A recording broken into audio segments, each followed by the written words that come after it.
What's up, Panda Nation? This is the Panda Photographer. So, I'm going to talk about a camera that I received from Marcus Picks back in March of 2019. I used it for the first 60 days. I did many reviews on the camera, and the camera that I'm talking about is this bad boy, the Yi M1 Micro Four Thirds mirrorless camera. Now, I have it mounted on the IRIX 150 as of right now, but I'm going to talk about after the 60 days where I was having difficulties with the camera and the camera would not function correctly. Now, first, let's talk about stills. In stills, it would not detect even the kit lens where it has a full CPU aperture control readout, and it wouldn't detect it. I couldn't control the f-stop at all. I was disappointed, and not only that, it was overexposing my still photos by like 5-6 stops. So overexposed that it was completely white. So there's a problem. Even with manual lenses, it was doing this with manual lenses. So there is an issue with this camera, and I've been emailing Yi Technologies Today, Facebook, the tech support, the customer support, and no reply. I even actually removed them from my Instagram, by the way, because they didn't want to reply to my Instagram, but they wanted me to share my photos or my content on Instagram and tag them with it. No, not going to do that. But anyway, also the other problem that I'm having with the camera is that the power on and off button, so sensitive.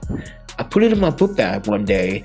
I opened my book bag next hour, and the camera's so hot to the touch that the battery actually exhausts itself, and it was extremely a concerning problem. So this kept happening purely off and on for about 3-4 months until I started to realize I need to start taking the battery out and just charging the battery first, take the battery out, put the battery somewhere else. So the fabric, doesn't matter what kind of fabric that's in your backpack, it would rub against the power on and off button, and it would actually switch it on. So it was a problem for me. So I think there should be some issues with the camera that needs to be addressed if there's a second version of this camera coming out, but I really doubt it. For video, now I didn't have much problem for video, but when I'm actually shooting video, I always manually focus, control my ISO, and if I have a T-stop lens, it's different from f-stop lenses. I actually control the T-stop, but in this rare situation with the f-stop, I'm not able to control it. But at f2.8, shooting with the micro lens the whole entire process, it would underexpose my video shots by one stop sometimes. I don't know why that is, and sometimes it don't do it, and sometimes it does. This is weird, but it does. But with that said, everyone, I just wanted to emphasize on those issues with the camera.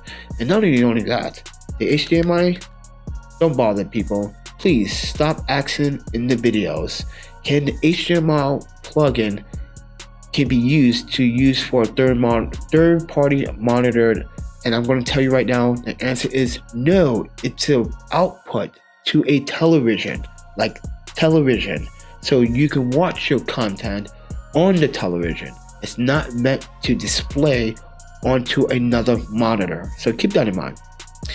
With that said, I'm still disappointed by Yi Technologies' professionalism not getting in touch with me, and as a consumer, and not the only consumer, by the way. And there's many people out there that are really frustrated by why the company has never responded to the ongoing issues or released a new firmware update to fix the problems. But they don't care. They got their money's worth. But for right now, it's still a really good video camera. I will use it manually. It works fine manually. Just gotta worry about that underexposing sometimes for video. Just gotta worry about that. Anyway, this is the Panda Photographer. If you like the content, or if you are a owner of this particular camera, let me know down in the comments below and what the problems that you are having with this camera. But if you want to support this channel, you can support this channel by supporting by donation to the PayPal to keep the lights on. And if you want to support the channel another way, there's Amazon affiliate links to the lights that I'm using, which are the Veltrox RB08s, and they are really good. I got two on the side and they are arm length, so therefore, like you can see, and I got the Aperture H198C as a fill light to fill in, as you can see, so it's not too dark up here, so you can see a little bit contrast on the side here, but you get the point. But with that said, everyone, eat, sleep, photography, videography, and repeat. I'll see you guys in the next video. Take care.